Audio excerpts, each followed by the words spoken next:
Kia infotainment systems can be updated in two primary ways: over the air and USB.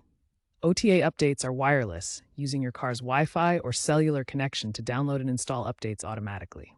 Most Kia models from 2019 onwards support OTA, offering seamless updates for infotainment software, maps, and smartphone integrations like Android Auto and CarPlay. USB updates, on the other hand, require you to download the update from Kia's website onto a USB drive, then plug it into your car's USB port to install it manually. This method is primarily used for older models. OTA updates are more convenient and becoming the standard, phasing out USB updates by 2027.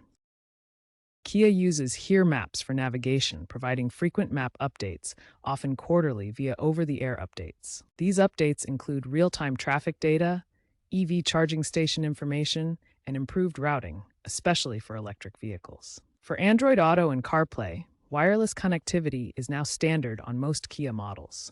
Updates ensure compatibility with the latest phone operating systems and introduce new features like enhanced voice assistance. To update maps or smartphone integrations, check your Kia Access app for notifications about available updates.